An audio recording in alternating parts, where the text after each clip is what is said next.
मनाजिले Karbala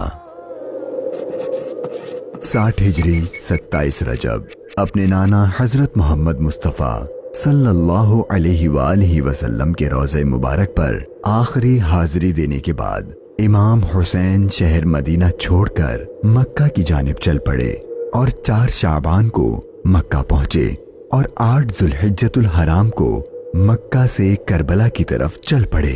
इस सफर में इमाम हुसैन रदियल्लाहु अन्हु ने तकरीबन 20 जगहों पर स्टे किया। उनमें से चंद मकामात जहां कोई वाकया पेश आया वो मकामात हम आपको दिखाएंगे।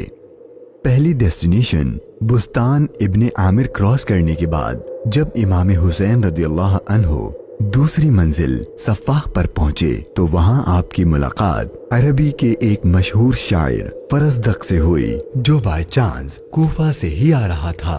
आपने इससे कूफा की सिचुएशन के बारे में पूछा तो उसने कहा, ए नवासे रसूल, उनके दिल तो आपकी फेवर में है लेकिन उनकी तलवारें आपके अगेंस्ट हैं। इमाम हुसैन का तीसरा स्टे जाते इर्क नामी सुनसान और वीरान जगह पर हुआ जहां एक शख्स बशीर बिन गालिब ने इमाम हुसैन के काफले वालों को टेंट्स लगाते देखा तो वो बड़ा हैरान हुआ। फिर उसने आकर इमाम हुसैन से मुलाकात की तो दौरान गुफ्तगू इमाम हुसैन ने उसे अपने सफर का मकसद बताया और साथ अपनी शहादत की खबर भी दी। इमाम हुसैन का चौथा स्टे हाजिज था। इस मकाम पर आले रसूल ने कुछ देर आराम फरमाया और इमाम हुसैन रदियल्लाहु अन्हु ने कूफा वालों के लिए एक खत लिखा और उसे हजरत कैस के हाथों कूफा वालों को रवाना किया।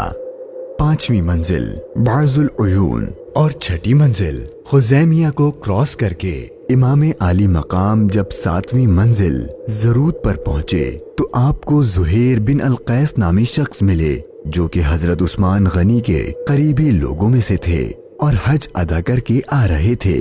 उसने जैसे ही इमाम हुसैन से मुलाकात की तो उसने अपने घर जाने के बजाय इमाम हुसैन का रफीक सफर बनने को प्रेफर किया। 8वीं मंजिल सालिबिया पर एक गमनाक इमाम हुसैन के इंतजार में थी। यही वो मकाम था जहां आपके चचाजाद भाई हजरत मुस्लिम बिन अकील और उनके 2 बेटों की शहादत की दर्दनाक खबर मिली। इस पर आपने खुतबा इरशाद फरमाया और हालात की संगीनी से काफले वालों को आगाह कर दिया ताकि कोई जाना चाहे तो चला जाए, लेकिन आपके साथ सफर शुरू करने वालों में से किसी ने पीठ न फेरी। मुश्किलात में इजाफा और जर्नी डिफिकल्ट होती जा रही थी क्योंकि इब्ने जियाद गवर्नर कूफा को इमाम हुसैन के आने की खबर मिल गई थी और उसने अपने बहादुर और माहिर कमांडर हुर को 1000 का लश्कर देकर इमाम हुसैन को गिरफ्तार करने भेज दिया। इमाम हुसैन जुहाला, बतने उकबा और शराफ से गुजरने के बाद जब 12वीं मंजिल सुरात पहुंचे तो आपका सामना हुर और उसके 1000 के लश्कर से हुआ। इस रेगिस्तानी इलाके में हुर और उसके लश्कर वालों का प्यास से बुरा हाल हो चुका था और उनके पास पानी भी नहीं था तो इमाम हुसैन ने उनको अपने हाथ से पानी पिलाया। फिर आपने उनके सामने तकरीर की और जब आप ज़ोहर की नमाज पढ़ने के लिए खड़े हुए तो आपके काफिले वालों के साथ हुर के लश्कर ने भी आपके पीछे नमाज पढ़ी। 13वीं मंजिल कादसिया, ये है टर्निंग पॉइंट।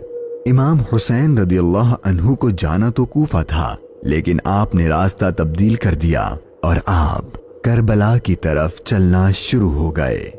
इमाम हुसैन अपनी मंजिल शहादत की तरफ सफर करते हुए मुगीसा, उज़ीबुल हिजानात, बैदा और ज़ू हुसम के बाद जब 18वीं मंजिल कसरे बनी मुकातिल पर पहुंचे तो शाम हो चुकी थी। आपने रात यहीं गुजारी और सुबह जब इमाम हुसैन यहाँ से रवाना हुए तो आपकी जबान पर इन्ना लिल्लाहि व इन्ना इलैहि राजिऊन के कलिमात जारी थे। आपके बेटे अली अकबर ने आपसे ये कलिमात पढ़ने की वजह पूछी तो आपने फरमाया कि बेटा, मैंने अभी ख्वाब देखा है और उसमें हमें शहादत की खबर दी गई है। तो आपके शहजादे ने पूछा कि ऐ बाबा जान, کیا ہم حق پر نہیں ہیں؟ تو امام حسین نے فرمایا کیوں نہیں؟ تو آپ کے شہزادے نے بہادری سے جواب دیا کہ پھر موت سے کوئی ڈر نہیں۔ امام حسین کا سفر شہادت، سفر بقائے اسلام اپنے اینڈ کو پہنچنے لگا تھا۔ بس 2 اسٹاپ باقی تھے اور وہ ساری باتیں حقیقت ہونے والی تھیں جو بچپن سے آپ کی شہادت کے بارے میں مشہور تھیں۔ امام حسین جب اپنی سیکنڈ لاسٹ منزل نینوا پر پہنچے تو آپ کی آنکھوں کے سامنے بھی وہ سارا منظر گھومنے لگا جو آپ اپنے والد سے سنا کرتے تھے۔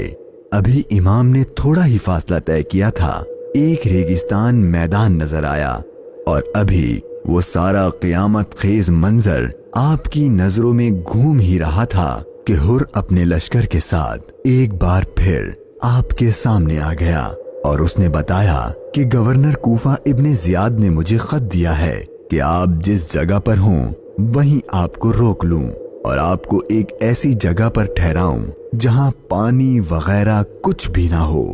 اور بالآخر آپ کا سفر اپنے اختتام کو پہنچا اور 2 محرم کے دن ابن زیاد کے حکم پر اس چٹیل ریگستانی میدان میں پورے قافلے اہل بیت نبوت اور ان کے اصحاب کو اس 1000 کے لشکر نے روک دیا۔ امام حسین نے دریافت فرمایا کہ اتنا تو بتاؤ کہ اس جگہ کا نام کیا ہے؟ تو جواب دیا گیا اس جگہ کو کربلا کہتے ہیں۔ تو امام حسین نے اپنے خاندان سے فرمایا کہ بس یہی ہمارے ٹھہرنے کی جگہ ہے، یہیں ہمارا خون بہایا جائے گا اور یہیں ہماری قبریں بنیں گی۔ یہاں یزیدی فوج کی گستاخیاں دیکھ کر امام حسین کو سب سے پہلے روکنے والے حضرت حر رضی اللہ عنہ امام حسین کی بارگاہ میں معافی مانگ کر حاضر ہوئے اور اپنی جان آپ پر قربان کر دی۔ یہی کربلا کا میدان آپ کے طویل سفر کی 20ویں اور آخری منزل تھی، اور 8 دن بعد اہل بیت اطہار پر ظلم و ستم کر کے آپ پر اور اہل بیت پاک پر پانی بند کر کے آپ کے ساتھیوں کو بھوک اور پیاس کی حالت میں شہید کر دیا گیا، اور 61 ہجری 10 محرم یعنی عاشور کے دن تپتے صحرا 3 دن کی بھوک اور پیاس اور سجدے کی حالت میں امام حسین کو شہید کر دیا گیا۔ انا للہ و انا الیہ راجعون۔